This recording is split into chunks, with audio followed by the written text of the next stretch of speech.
You guys ready? Oh, I was You think Dick Wolf? unborn ready. You think Dick Wolf has a brother named Horsecock? I hope so. He should. This movie's gonna flop. Our minds about to pop. But enough of that noise. Time for the B-roll, boys.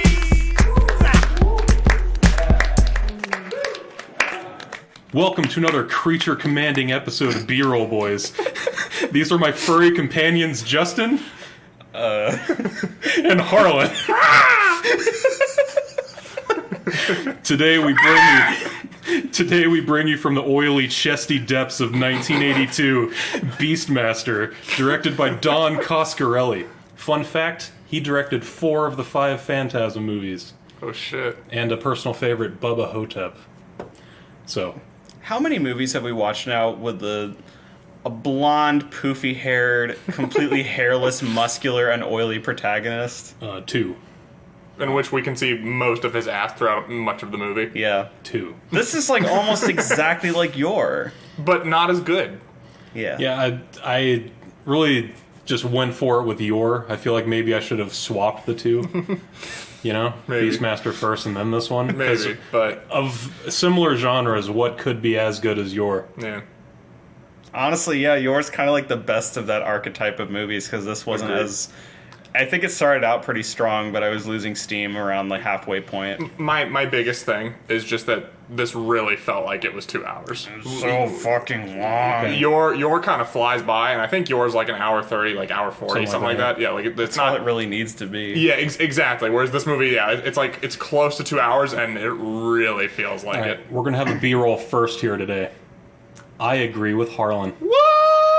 I think about 20-25 minutes of this could have been shaved off and it would have Yeah. been much better. Definitely. Because, like, it's full of, like, entertaining scenes throughout the whole thing. Just Yeah. some of them have a little too much in between them. Yeah, Yeah. it's definitely got its shit that we like that we all collectively lost our shit at, you know. Yeah. And we'll get to that, but yeah, like you said, there's just so much. There's so many droughts in between it where just like nothing interesting is happening, and I was having a hard time paying A attention. lot of like padding for the characters, and I'm just like, okay. fights where like it's like there's bad choreography, but like that's only amusing for so long, you know. Like in and of itself, there needs to be a little bit more to it than that to keep me amused. Like in the last episode of Obi-Wan. I mean, yeah, the first half of it kind of just felt like a high school play. Especially with like everybody in the cathedral. Sounds like a high school play. Well, especially in the opening, like it really tried to have a super strong, like creepy, supernatural opening, but it just felt really stilted by the acting. You know what else it didn't have that absolutely put Yor over the top? What's A that? fucking bumping bass line. Yeah, you that's know? true. The Like soundtrack was pretty lame. yeah, like there wasn't much to it. Like this totally feels like the kind of movie where they needed like Queen, where they couldn't, but they couldn't get Queen to do a movie like this. You know, like just something like that, or like fucking like Yes or something. You know. Maybe they didn't even think about it, because if they brought this to Freddie Mercury, he probably would have said yes. And then brought Yes in. We're padding this out more than the movie is. Wait. I do think it has a stronger opening than Yor, though. Because, well, it introduced the evil priest, and he's in there with 3 witches, and they're like, hey, we prophesize this dude's gonna fucking be born and kill you. And then just a whole bunch of crazy shit happens for the first few minutes. I guess I'd agree with that. It does kind of just jump right in, whereas like the first like 5 minutes of Yor, although I love the music, are just Yor like running through mountains and nothing happens. God damn, he looks majestic. It's a Neil Breen film. Anyway, this isn't Yor, though. This is The Beastmaster. I mean, it's impossible not to compare the two. Like they are so alike in spirit, but it's just the execution of it is not nearly as good here. They're both dopey, stupid movies about oily guys fighting and just being in the prehistoric like future. perfect, omnicompetent heroes. But Yor is better. Yor is hokier and with a wackier premise, and this is just kind of there. Yeah. Both of them are ungrappable, though. You try to like hold on to them, they'll just slip away. Yeah, it's like a greased hog. He said that looks like he's got Crisco all over him the whole time. But, I guess getting more into the opening, so like these witches prophesize that MaAAaAX, or excuse me, Max. His name Max. Max. All right. I just want to fucking interrupt right there and say I yes. was so mad about this. The villain's name is MaAAaX, and it's supposed to be pronounced MaAAaX. But I swear to God, there are so many instances where they just say Max. Max. It's really inconsistent. Like, every character will say it differently. I wish they had an apostrophe right down the middle so it could be Max. Yeah, that'd be fine. But they're literally just like Max. Some people say Max, some people say Max. Max. And they're, like, Sorry, stroking continue. out. But anyway, I mean, this is basically the whole plot right here, too, right? So, they prophesize that the king's son, currently unborn, is going to grow up and kill MaAAaX, or excuse me, Max. And so he sends a witch to go take him, and it begins this really bizarre scene where, like, the king and his queen are in bed just asleep, and then, like, this witch comes in and starts pouring, like, Smurf jizz on their necks. So that was pretty fun. Yeah. Is that supposed to hold them down?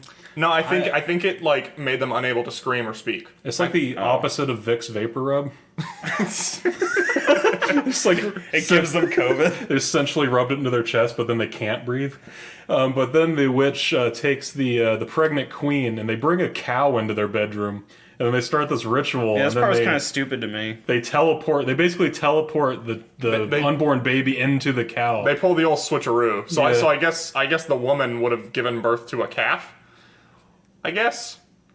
No, I just don't think that there was anything. I think they needed a vessel, like a warm body, for the child to come relatively peacefully to the blue flame. Yeah, I don't think the Because cow was pregnant. though they were saying like, oh, we're gonna cut the baby from the mother's womb, and I was like, that sounds pretty metal. But they didn't do that. They just switched the baby into the cow. It's more amusing for me to imagine that they pulled a switcheroo. So I that's my headcanon. Maybe the witch thought cutting it out would be too icky. Yeah, or maybe the baby probably was cleaner. Maybe realistically, the baby would die before Yeah. they get it to the blue flame, and it has to be alive. Yeah, because I guess it's really a dual goal in mind, because they could just kill the kid while they're asleep, but they also want to sacrifice it to the god they worship, R. So thus brings in the blue flame. So if they didn't want to do that, I guess they really could have just stabbed her stomach or something. I suppose. I didn't really think about that. They kind of made this harder for themselves. This is another movie where like every single name is like 3 to 5 letters and 1 or 2 syllables, and they're all just kind of like dar and Ta. and like all these fucking names where I'm like, oh my god, But then we've also- and I'm not gonna remember this shit. But then we've also just got Seth. Yeah, Seth is just like a guy. He's there. And also in the opening, just want to say that there were these dudes, like, because that, like, there's like a cult hanging out and they're talking about how they're gonna like sacrifice the unborn prince, and they come in and like the king's like, oh no you don't, and like the Max's minions, they have like these like little like chain things with like a little. It's not a hook, but like it has like little pointy things at the end. Yeah. It's like a grappling hook. Yeah, and it's used like a grappling hook, but it's not like that shape or anything. It's hard to describe. But they throw it up into the ceiling, and it like shinks in, and then they tie the chain around their necks and hang themselves with it. And I just thought it was so funny because it looked like they barely stuck to the ceiling. They look like those Oh, that was the hardest scene of the movie. It looked like those in the little quarter machines when you get those little rubber hands that you like throw them and they stick to the ceiling. it looked like that. You think anyone's ever hanged themselves with one of those? I'm just saying Someone's that would not support their body weight. But sorry, They did look very slender. It's like a cyanide pill. Yeah, I guess the Smurf jizz keeps them incapacitated while the witch brings the cow out to just a field. She has a bonfire of a blue flame, and like this wandering trader comes out of nowhere. And that'd be a weird thing to like happen upon. Yeah. Like if you just like went to Kennesaw Mountain and just like saw somebody sacrificing a pregnant cow. I've seen weirder there. Yeah, that's true. But, without skipping a beat, the traitor just pulls out, like, his spiky boomerang and just hurls it at the witch. This is the dumbest fucking weapon in any movie. It, like, folds, but it acts as a boomerang, but there's, like, at least 3 different pieces to it. It's really weird. Sometimes D&D weapons are better on paper. It's like a throwing star / boomerang / like, knife. I don't know. Those, like, blade boomerang things always confuse me in movies, because it's like, you really have to train pretty hard to be able to catch it and not just fuck yourself up. Yeah, how are you not cutting off your fingers? Yeah. Maybe you did the first time. It was dark, we didn't see. The first. he took it pretty in stride. He comes upon witches like every few days. He's like level 5 at this point. I like that he sees her and she hasn't noticed him, and he's just immediately like, I don't like this, and he just grabs his thing and just fucking like gets her right in the back. Also, real quick, the witches all look kind of like a cross between Scarecrow and like the witches from. Oh yeah. Is it not 300? Yeah, is it 300 where like they have these goblin things that are obsessing over this floating woman? Where these witches have like young, slender female bodies. Yeah, they're catfishing. But then they just have like these nasty, like, fish heads. And it's very deliberate, because the camera will like start at their feet and like pan up, and you're like, ooh, hottie with a body, and then it gets to their face and Look you're at those like, ankles. It gets to their face and then you're like, ugh, never mind. Yeah, this was confused boner of the movie. Like, it had like 2 or 3 shots like that where it just showed the hot goblin chicks. Yeah, it was very deliberate. Like when you first see them, like it's like a shot of them and you can like see their butts and you're like, whoa, hey, whoa, and then they turn around and it's like, like a Beastmaster, what are you doing? The time of the orc has come. But yeah, anyway, so the traitor that just fucking caps this witch, he takes the kid, which is our blonde-haired, dopey protagonist, Dar. darn. Dadgum. And it kind of goes to like a teenage version of him, where like him and the guy that saved him are out like hunting. Yeah. And they first figure out he can commune with animals when like this bear just literally walks out of the woods on 2 legs. Yeah. I like that it like, because they notice it, because it like, they don't see it's a bear, and it pulls their friend into the bushes, and then immediately just tosses him back out, and he's like, my leg! and then he's dead. Yeah, like immediately after that, like, well, he died. Yeah, they're like, go tell the village he's dead. I was like, but you can never speak about what happened here. I'm like, then how are you explaining the dead guy? Why can't you just say the bear killed our friend, then we ran away? Well, and what they can't speak about is that's the first time he exhibits his powers. Wait, that was when he was a teenager, right? Yeah. What if Dar was the first mutant? And Bingo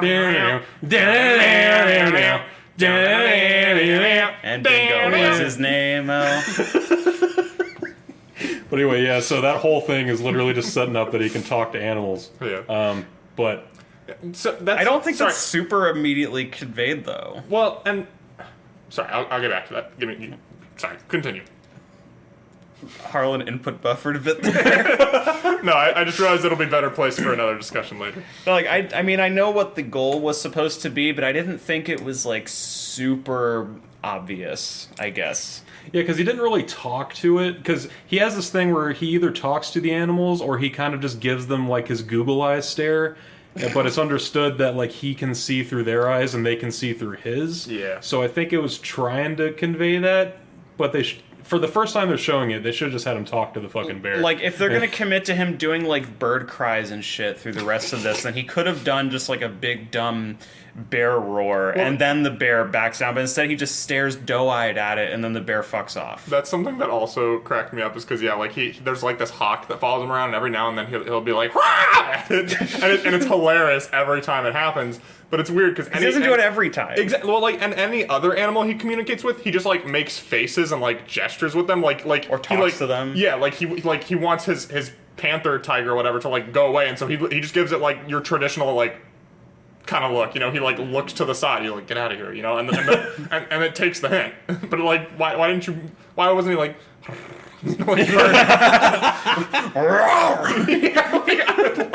What if Dar is actually like a Pokemon and he's always speaking in like animal tongues, but it's just like common to us? What if he could only say Dar? Dar! Darmander! But anyway, so that lasts like 2 or 3 minutes, and then we get to our boy, adult Dar.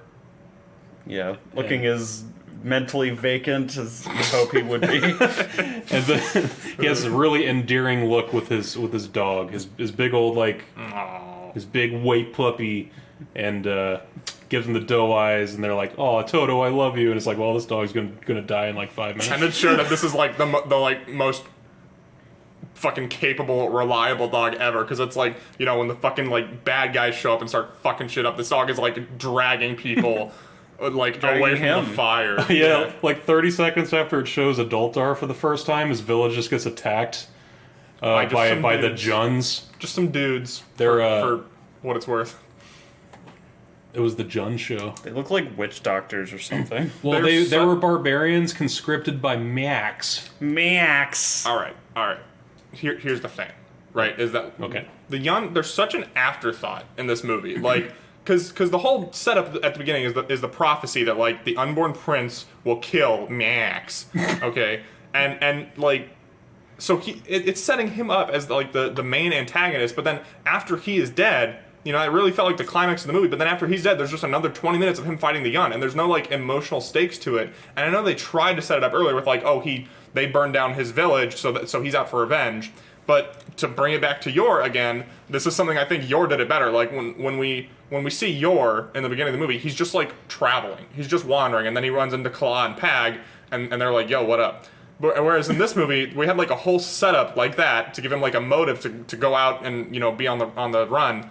And then he bumps into people, and they're like, yo, what up? And I feel like we could have just started with him being like, yo, what up, you know? Yeah, true. I just don't feel like the Yun were necessary at all. You could take him out of the movie and, like, nothing would change, and it'd be shorter and better for it. Yeah. Well, yeah, that's how it's padded out a little bit. But yeah, so after his village gets attacked and he's the only one left, he vows revenge, and that's pretty much. Oh yeah, well the the dog gets killed. Oh yeah, the dog. No! Yeah. Harlan covered his eyes and shit his pants. Listen, this dog looks exactly like my dog, and so yes, it was a little difficult for me to watch. But then Justin made me feel a lot better when he was like, Harlan, the dog is noticeably breathing. The dog is a bad actor, Harlan. They couldn't even get the dog to hold its breath. Yeah. The dog was an actor? Deep state. There's a lot of if that's even a real dog. I mean, it could have been a fake dog, but I thought that it looked like it was breathing. I think it was fake when he was carrying it, but then was. when he laid him down, it was a real dog. Yeah. And also, just on the topic of animals, it's not gratuitous. It's not necessarily troubling, but the way that the animals are handled, it's like a little rough. Just a little bit. And there was a point in this movie where I was like, this is from before, like, you know, it was standard to, like, actually take care of the animals on set. You know, like, this is like, they probably, like, ran through a few ferrets. What year was Cannibal Holocaust? Ah, shit. Because I thought that was earlier than 82, but I could be wrong. Cannibal Holocaust, I believe, was the early 70s. So Possibly late 60s. I mean, it's not like any of them are being abused or anything. Yeah, there's nothing like... It's just like... I just got a feeling, There's you know? 2 ferrets in there, and... I don't know. I don't have my PhD in ferret care, but it just feels like he was a little rough with them. Yeah. Yeah, ferrets are pretty malleable. Cannibal Holocaust, 1980. Yeah, they're malleable. It was 1980, huh? They're malleable, but he's just like... Like flopping them around. Yeah, exactly. Yeah, Like Justin said, just grab him by the tail and like... that was pretty sad, though, because Dar was knocked the fuck out, and then the dog, Toto, I believe his name was, just dragged him away. And he gets shot by an arrow. But F in the chat. This dog is like just really gently like biting his shirt and like dragging him away. And so you can see that he's just like, because he's like lying on the ground on like a bunch of hay, I guess, and you can totally see that he's just like on a board. He's like a under piece the of hay. plywood. That's They're that's pushing like- from the other side. Yeah. Like they keep his feet out of the shot for a reason. It's really funny. Oh, and also speaking of the ferrets, I just want to talk about how he meets them. Because he was totally going to dick over one of them. Like, he was just like, oh, I guess I should save you. We get the lovely quicksand. Have you ever encountered quicksand in real life? I don't think it's like an America's thing. Yeah. Not legitimate quicksand. No. Illegitimate quicksand. Yeah. The quicksand pits of the gem. I've been stuck in mud that acted as quicksand. But no, not legitimate quicksand. Quick mud. It's fast mud. Yeah. Grow up. Yeah. But by the way that movies go, you'd think that people encountered quicksand like every day. Yeah. It's like in a video game when you're supposed to. Every game requires you to jump, and it's like, how often do you jump in real life? and yeah, so he stumbles, quite literally, like stumbles into this quicksand, and two ferrets just show up and they like help him out, and then one of them like falls into the quicksand, helping him out, and he just takes his sweet ass time catching his breath before he's like, all right, yeah, I guess I'll save you. Then we pulled him up. He was surprised he was still alive. He's like, you know what? You're my friend now. I'm gonna name you Kodo. Meanwhile, this fucking ferret almost suffocated. Like, it was under that fucking quicksand for a solid couple seconds. Well, because he had to sit there and gawk at it and let his brain process what was going on. Yeah. But lest we forget, he only stumbled upon the ferrets after he trained on a mountaintop with helicopter shots for like 5 minutes. Oh yeah! Holy shit! I so forgot much about of that. He's like Star Wars kidding all over the place here. It's just like he's got a big like tree branch or a log, and he's just waving it back and forth at the top of a mountain. Yeah, this is as like pathetic of a training montage as I've ever seen. He's not even doing like sword movements with it. He's literally just like flailing it around. It's just like the weakest version of Rocky IV training. Once he meets the ferrets, he starts getting to quite a sizable party. The Beastmaster Animal Roundup. Yeah, he's got his scouts, and then he gets the black tiger, then he gets the eagle. Wait, hold on. He has his animal companions, Kodo and Podo, the ferrets, Ro, the black tiger, and a Shirak, his golden eagle. Was that its name? I didn't catch that at all. I totally forgot about Ro and Shirak. I just It's Ro. Ro. You have to like roll your. It's a purr. It's like a glottal Ro. stop. Like rolling your R's. Can you do that into the mic for me, please? Alright, I'm gonna put a stop to that before we get on too long. So What are you implying? You know what I'm implying. Are you implying we're immature? Okay, so Howard. once he's got his party, the babes. The babes. There's just titties flapping in the wind constantly. It was a great first shot. It was really funny because it starts with a waterfall and it starts panning down, and Justin was like, boob. It's coming, boob. And then sure enough, not just one pair of boobs, but 2 pair of boobs. 4 boobs in enter total. the frame. And that's the first shot we see of our only female lead. Yeah. And, Classic. It is what it is. It was a different time. It was time. I don't. Does she speak at all? Yeah, she Yeah, does. she says, hi, Dar. She's like, oh, hey now. Is she Canadian? How are you now? How are you now? But yeah, she doesn't have fucking dick shit to do in this movie. Well, her introduction is especially problematic because... Really? You mean the character we introduced breasts first is somehow problematic? because he's like spying on them, like just swimming around under the this is waterfall. fucked up. Well, And- he just happens upon them. No, yeah, but he looks at Podo and Kodo and he's like, you know what to do, and so they steal her shit and she Like her clothes. and she chases after them.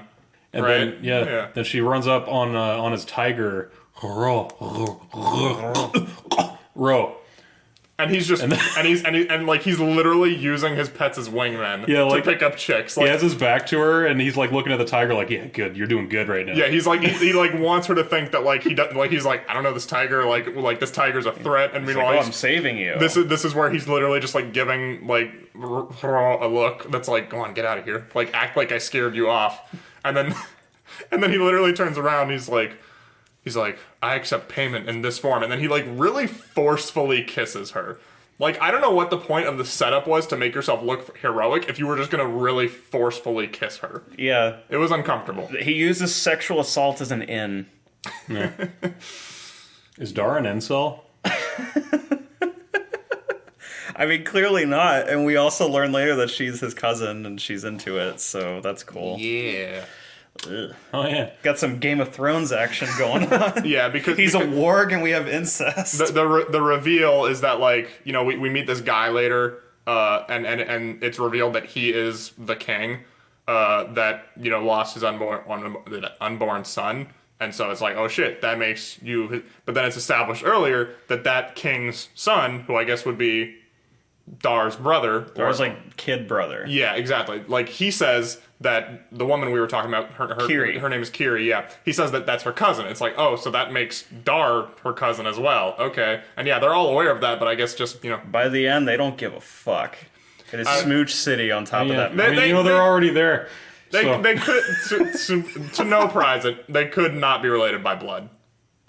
Could be the blood niece of his mom. But That's true. It could be just a marriage. He cousin. could also bother to ask.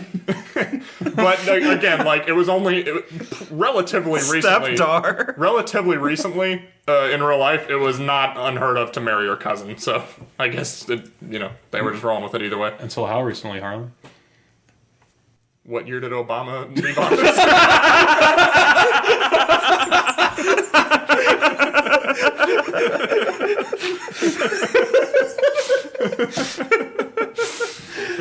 Anyway. So, Roll Tide. the next stop on their journey is the cave of these weird fucking bird bat people. I don't even remember what really drove them to that cave. Did they just kind of go in there? I genuinely have no clue. And I don't know what is up with those, like, because, yeah, there are, like, these, like, bat people who have, like, they look like a cross between, like, Zoom from The Flash and the demon from Jeepers Creepers, Yeah. And they kind of look like that. And they have, like, these, like, underarm wings. And, yeah, they show up and they, like Dar just wanders into this cave and there's, like, a kid in a cage and he frees him. But then these bad dudes show up and, like, hug him with their wings, and then when they fucking let go, he is, like, just, like, goop. He turns into, like, green slime, and then it's just, like, a pile of bones. Yeah, exactly. And Dar makes no effort to stop it and save this kid. He doesn't give a fuck. Who he just freed. Like, he just sits there and watches.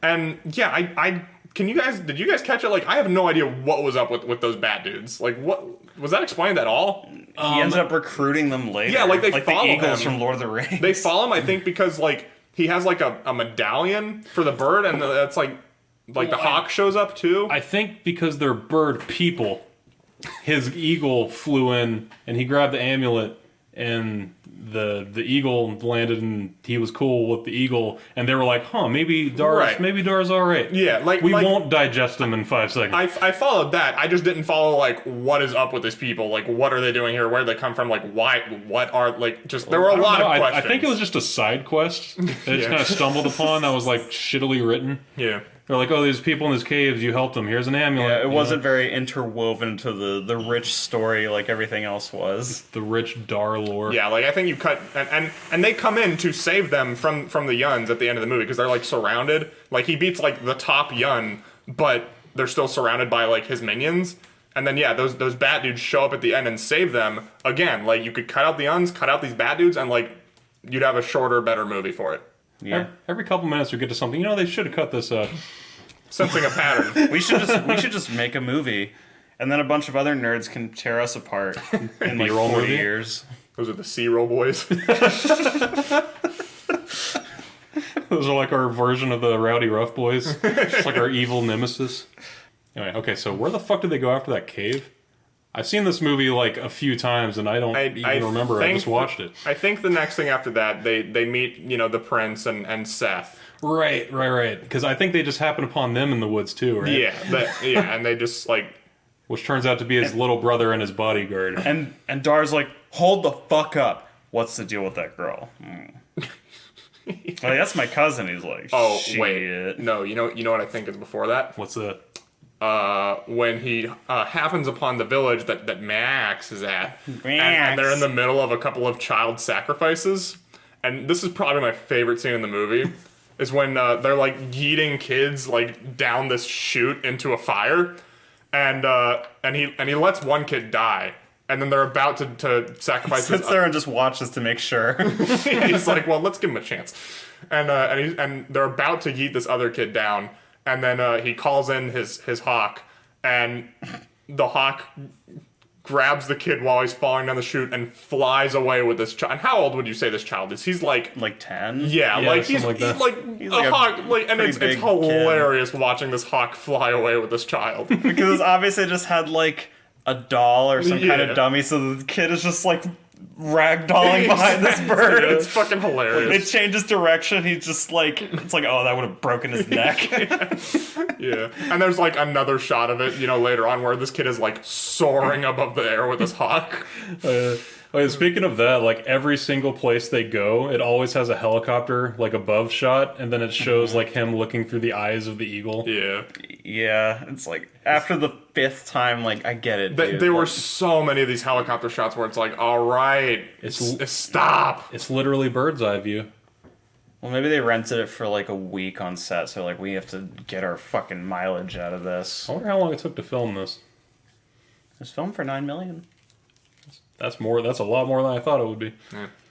I mean, well, so in the city that he keeps coming back to, it looks like a mini. Like you'll have a shot where it's him looking at it, and it's supposed to imply that it's supposed to be that he's like a couple miles away, but he can see like the entire city. It's very obvious that he's like 20 feet away, and he's looking at a miniature. Yeah.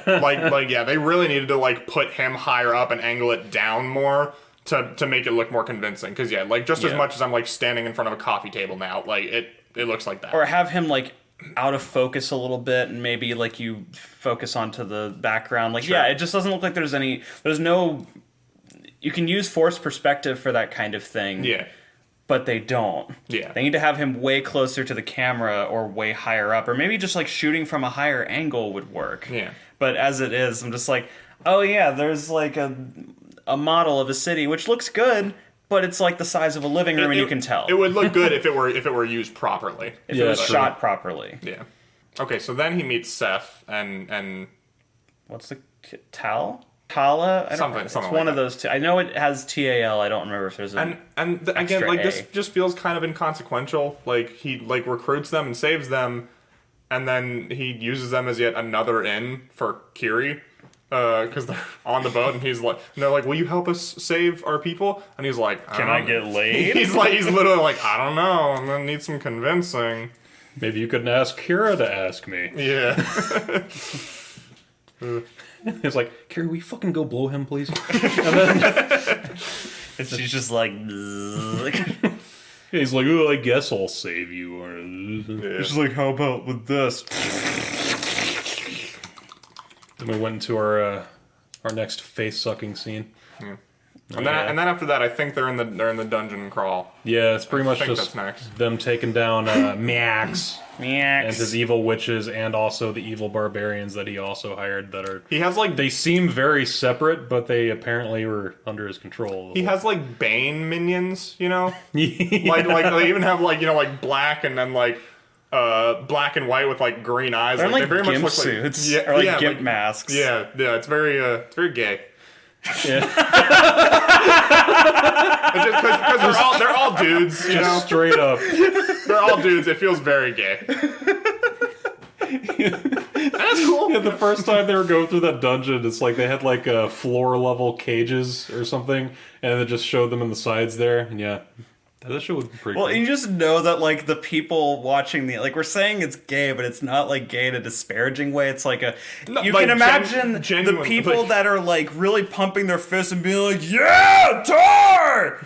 But, like, and they'll totally be, like, homophobic and be like, yeah, I got to see some tits! But then most of the movie is like male ass and like perfectly sculpted, hairless, glistening bodies, especially from all these like Power Rangers villains. Yeah.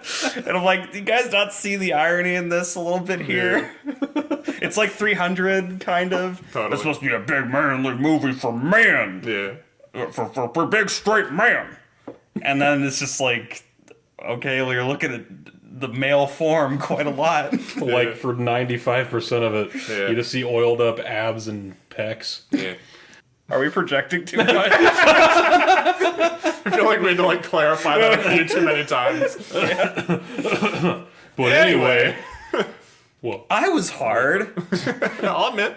1.5 chub. Let's go. I mean, the rest of it was pretty much just like the fight, right? They have their daring rescue where they're like watching this dude be turned into like one of the Bane minions, and they're like in a hallway, and there's just like a grate, like a circular like thing and the floor, and they're like directly above the table where they like turn dudes into Banes, and they're like, oh, we need to get those keys that are right next to them, and so he's like, best leave it to a thief. And so he literally like ties the ferrets, was it Kodo and Poto? Yeah. On a rope, and then lowers them down. So it turns into a heist movie for 5 seconds. Yeah, they just Mission Impossible the ferrets down. And the weird thing to me about it is like, what is that grate doing there? Like, why is there a grate in the middle of a hallway directly above the thing? Like, what is that? What is That's true, because it's not like they have ventilation. Yeah, like, what is the utility for that? They don't have AC ducts. And then they completely fail the timing of it. Like the bad guys immediately notice the ferrets,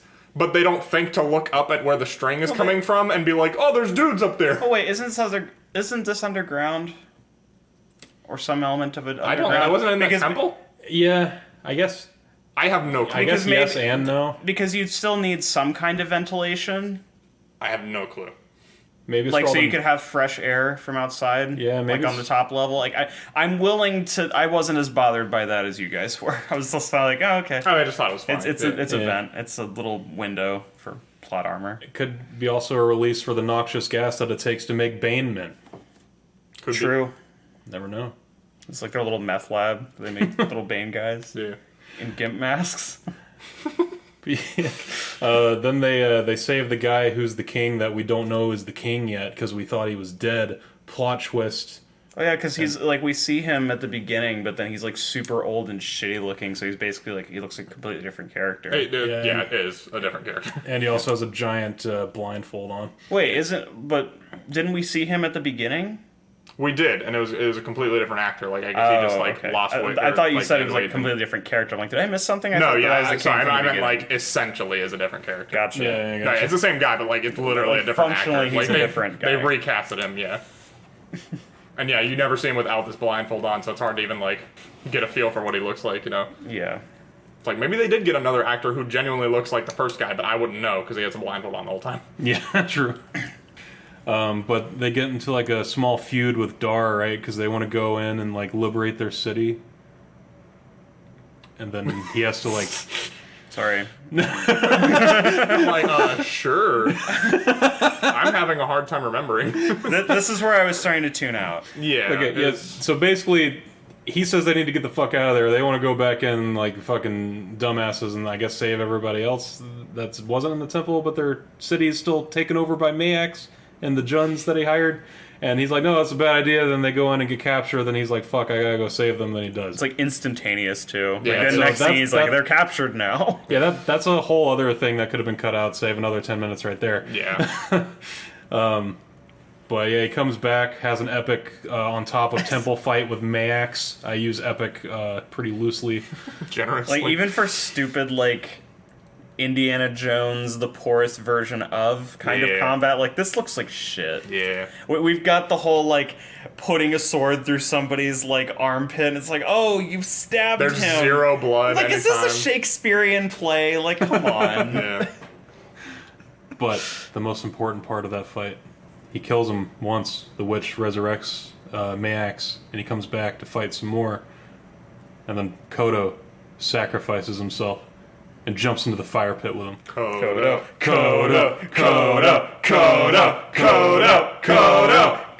I was totally just about to do that, so we were on the same frequency here. I know you were. I'm sorry. Another thing that also cracked me up about that fight on top of the temple is that like they're like those kind of like Colosseum steps up the temple where they're like a couple feet high, but you can like just take a big step up them. Yeah. And it's really funny because one of the dudes he knocks over and it acts like he like can't get back up because he didn't stab the guy. He just like knocked him over, but it's like just fucking climb back up. Yeah, true.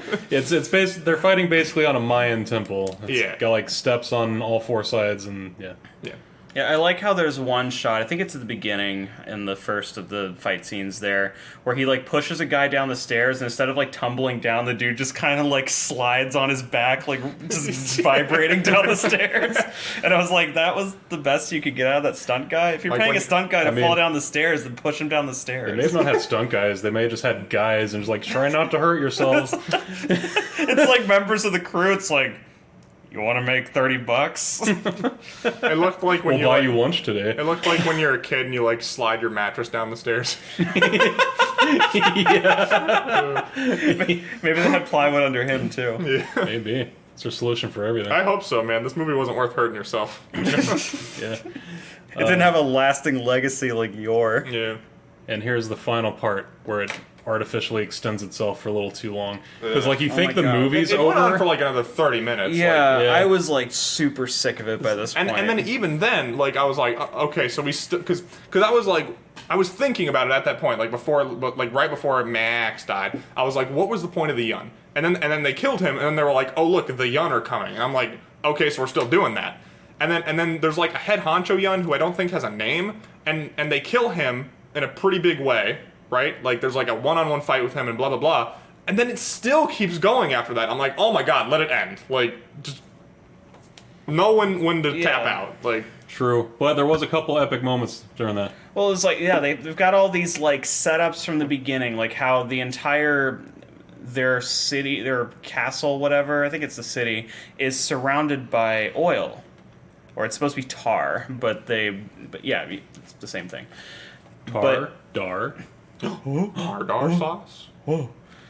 But like they're like, oh, well, we need to hide the fact that that's there, and then they light one guy on fire and push him into the tar, and the whole thing explodes. And so it's like, okay, that's established at the beginning of the movie, and then they pay that off. That big guy that Harlan was talking about in the like, I guess shaman gear. He's like the witch king of this group. Where he's like the He had like a head Diablo 2 motherfucker. helmet on. He's got like a spear with a skull at the end of it, and then it has like extra knives that like fly out of it. That was like, kind of cool, though. I guess you I could wish just that. click a button. and then he also like swings around over his head like a fucking bokoblin in Breath of the Wild. Yeah, that was pretty cool. I wish that he had. I wish that was just MaAAaAX, and that could be like the fight. Yeah, the like main they just fight. didn't need to be separate, you know? Like, Yeah, It's Like, like, I mean, it's like the main guy and the muscle. yeah, even it could have been like a Voldemort type deal, because there's like a prophecy, you know, where like he's told at the beginning of the movie, the prophecy is that the unborn prince, Dar, will you know, kill him one day. So he had every reason to like try and hunt him down. Like it could have been like a Voldemort type deal where he was explicitly looking for Dar to kill him. So like you could have just combined the Yun and Max and just made them one thing. yeah, that's true. Like if you needed to have all that shit, just condense it, consolidate it. Or they could have Phantom Menaced it and have Dar fighting MaAAaAAX, and then like his friends fighting the Jun outside. Sure, that would And work then too. just like And have then the same MaAAaAX gets scene robot going. legs. Instead of doing one and then into the other. Yeah, That probably would have been a little better. yeah. They fight. He wins, and He marries his cousin, fucks his cousin, and yeah, and that's credits. that's all she wrote. There's like weirdly like it feels like it's trying to be like a family movie all of a sudden for the last shot, because like it's like and they lived happily ever after, and there's like, you know, like another helicopter shot of him on the mountain, like, you know, making out with Kiri, and then like there's a part where the tiger and the ferrets are like booping each other with their noses. It's just like trying to be cute all of a sudden, and it's like, where did We're that come supposed from? to have some kind of emotional payoff. Oh yeah, we have 2 other baby ferrets now. Oh yeah, I guess Exactly, it's just trying to be and, really like, cute out of nowhere. I guess Kodo got Podo preggers before he fucking jumped into a fire pit. Hell yeah, Kodo. Straight pregged. fucking Strong seed and dipped. fucking pump and dump. They were probably fucking in Dar's satchel the whole time. Like the whole time. Because he wore him on his hip. Yeah, like they're literally just like hanging out of his That was out of satchel. his inventory. Yeah. So out of 10, I give it a 4. This has some nostalgia, even though I haven't seen it in a long time. But yeah, Yor is definitely better. I'm gonna have to give it like 6 max. I almost want to say a 5, because like I did like it overall. Yeah. But it just dragged too much ass. There was too much shit that didn't need to be there. So I'll say a 5. I'd say I should give it a 5, but nostalgia brings it up to a 6. like if you just cut that shit out, like I said, like it would easily be a 6. Maybe more. It's still enjoyable. I would still recommend to watch it at some point. Yeah, but I probably won't watch it again. If you at least haven't for a while. if you haven't seen Yor first, listeners, watch this and then Yor, because you'll never want to watch this afterward. Yeah. I guess whatever charm I got out of this was overshadowed by the fact that it was so long and had so many like dead zones. That's what That's what tipped me over into not liking it. Yeah. Like it's definitely not the worst thing ever, but I wasn't. I was I- very like, okay, this sucks, and I'm bored by the end. I think the stupid shit is enjoyable enough. It makes it worth a watch, but probably only once. Like, and again, like, and only with friends. Like, Yeah. drinking with your buddies on the couch. If you're watching anything that we're watching, like, by yourself, yeah, that's probably fucking touch grass. Yeah, I've never watched any of these that I've recommended by myself. What's your game's game? The ferrets were really cute, and I liked every shot they were in. True. His animal palette, his party was cool. Yeah, I liked that it seemed like they were using real animals, so... Oh, yeah. They didn't have any, like, cheesy animatronics or anything. I was like, we've got, like, a real tiger, a real... I guess it's an eagle? I thought it was a hawk. When that bear showed up, I swear I was expecting, like, a Hercules New York, like, bear in a suit. Or a guy in a suit. I thought that was going to be a dude in a suit. I was totally expecting a dude in a suit, but it looked real. I mean... I'm pretty sure that was a real bear. So, yeah, they did get real animals. That was cool. There are these, the witches are, like, spying on them, because they can watch them through, like, these rings that they wear. And like they have like a lid that like opens up and there's like a human eye in there, and I thought that looked cool. It's very Peter Gabriel of them. God damn it, that was my good thing. Because the ring was cool. Because, oh yeah, I guess we didn't really touch on that. Dar's brother, Tal or whatever, had the ring. Because Kodo and Podo just randomly steal shit and bring it back. You know, they're ferrets, whatever. And they ferreted it out. When he first meets Tal and Seth, he's like, check out all this shit that they stole. He's like, oh, I like that ring. He's like, yeah, go ahead, take it. I don't know where it came from. But yeah, it just has a... Certainly couldn't be anything nefarious. It just has a literal eyeball in it. And when they figure it out later, one dude stabs it, and that looks pretty dope. Yeah. That was a cool shot. Yeah, I thought that was Stabs to the eye. And although I did like the implication, because like you see like, you know, like the kid wearing the ring is just like chilling with his hands, you know, like just normally. But then you see like the witch's perspective of what they're seeing through the eye of the ring, and it's like a close-up shot of Seth's face. So I like the implication that he's just like walking around, like putting his hand in everybody's face, like doing this. Maybe the witches were like, zoom, enhance. But yeah, since you said the ring, I guess I would just say the final Jun boss. That dude was cool. It looks dumb, but I like RPGs, so I thought his helmet actually looked cool, and his staff was dope. Yeah, that was pretty sweet. But yeah, I mean, there's a couple good things. I didn't just like the ferrets, but that was like what I latched onto the most. I was like, the animals are cute. There is a lot of enjoyable things in this. It's just a little long. It's very in between. bloated. Yeah. But anyway, we got some trivia over there. You know it. Harlan's Trivia Hour. The eagle often refused to fly on cue. To shoot footage of it in the air, it was dropped from a trap door in a hot air balloon. Oh my god. It flew a lot in the movie, too. They just had this hot air balloon all day. Oh, wait. Is that what they filmed in? They didn't have a helicopter. They had a hot air balloon. I feel like that's harder to move around in than direct, you know? Yeah, but it was cheaper, I bet. Probably, yeah. Yeah. Why have a trap door? Why not just drop it over the edge of the hot air balloon? Well, it might not... Maybe it would, like, just jump back onto the side of the balloon or something. Maybe? Like on the basket. Yeah, I don't know. I've never been in a hot air balloon. I'm not an eaglist. An eagleologist. He's not a Philadelphia Eagle. This one was mildly amusing to me. The film performed only modestly at the box office, but got a strong cult following. In the U.S., it was frequently played on TV, notably HBO and TBS. It was shown so often that some dubbed TBS the Beastmaster station, TBS, and HBO as, hey, Beastmaster is on. That's pretty great. They just ran this into the ground. It's clever. I thought this was like a super obscure thing. Like yours. Yeah, I'd never heard of it. Well, it is now. I guess in the year it came out, it was good. It's all the rage. True. Tanya Roberts, the woman who played Kiri, often flirted with child actor Josh Milrad to annoy co-star Mark Singer. Milrad never complained because he was, quote, at that age where I found girls interesting. Weird. All right. Yep. Cool. It's not enough that we have to have this kid close to naked for half of the movie. We gotta have him flirted with on set as well. I mean, this guy's like 55 now. So. Yeah, that's fucking weird. And also, I guess Mark Singer is like Dar in real life, then. Yeah, I guess you could say that. Well, all right. Is that it? Yep. What are we watching next week, Justin? Next week we are watching Species. This is going to be surprising. I've actually not seen Species. I've never seen it. I've but that's seen not a surprising. shitty 90s sci-fi that you haven't seen. Yes, I don't know why. I just haven't. I watched it. only watched it like pretty recently. Like me and Evan watched it like a month ago, and I was like, "Holy fuck! I have to use this for the show. It's perfect." I'm Right excited. on. I am too. I've heard good, bad things about it, you know. So I know there's like 4 of them. Yeah, my dad had the box set on DVD. cool. Well, That's not necessarily cool. I meant the plan. To some, it's cool. I mean, like I'm we sure you had thought. we had the box, or he had the box set, and like on our entertainment center when I was growing up, we had like the big box sets on the top of the TV that like we were proud of. We had like Hell the yeah. Lord of the It's a Rings, display. we had the Indiana Jones, the fucking million original Planet of the Apes, the Star Wars, all 6 of them, and then Species.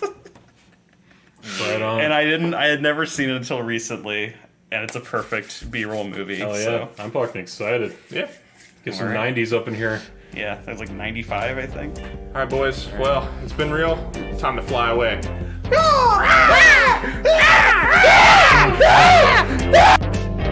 I need a second, okay? Why can't anybody give me a goddamn second? Hold on. You dig on multiverses?